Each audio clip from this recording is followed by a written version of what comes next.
আমাদের গ্রামের নাম মধুপুর, আর সেই মধুপুরেই বাস করতেন একজন কৃষক, তার নাম ছিল রামচরণ। রামচরণের জীবন ছিল সরল, কিন্তু সংগ্রাম মুখর। ভোরের আলো ফোটার আগেই তার দিন শুরু হতো। লাঙল কাঁধে নিয়ে বেরিয়ে পড়তেন নিজের ছোট জমিতে।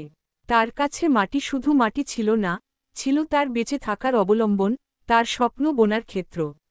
রামচরণের স্ত্রী আর 2 সন্তান ছিল। তাদের মুখে হাসি ফোটানোর জন্যই রামচরণ রোদে পুড়ে, বৃষ্টিতে ভিজে টায়ারলেসলি খেটে যেতেন। তার সবচেয়ে বড় আনন্দ ছিল যখন বীজ থেকে ছোট চারা গাছ বের হতো, আর সেই চারা ধীরে ধীরে বড় হয়ে ফল দিত। ধানের শীষ যখন বাতাসে দুলত, রামচরণের চোখে তখন তৃপ্তির হাসি দেখা যেত। কিন্তু কৃষকের জীবন সব সময় সহজ হয় না। কখনো অনাবৃষ্টি, কখনো অতিবৃষ্টি, প্রকৃতির খামখেয়ালিপনা রামচরণকে বহুবার পরীক্ষার মুখে ফেলেছিল। একবার হঠাৎ বন্যায় তার সব ধান ডুবে গিয়েছিল। রামচরণ সেদিন একেবারেই ভেঙে পড়েছিলেন। কিন্তু তার স্ত্রী তাকে সাহস জুগিয়েছিল। গ্রামের অন্য কৃষকরাও সাহায্যের হাত বাড়িয়ে দিয়েছিল। সবাই মিলেমিশে আবার নতুন করে কোমর বেঁধেছিল। ধীরে ধীরে রামচরণ আবার তার জমিকে সবুজে ভরিয়ে তুলেছিলেন।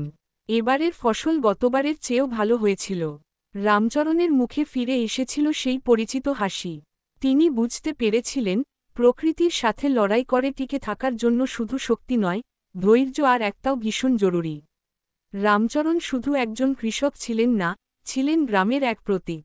তার গল্প বলত কঠোর পরিশ্রম, অদম্য ইচ্ছাশক্তি আর প্রকৃতির প্রতি ভালোবাসার কথা। মধুপুরের প্রতিটি ধানের শীষে যেন রামচরণের জীবনের গল্প লেখা ছিল।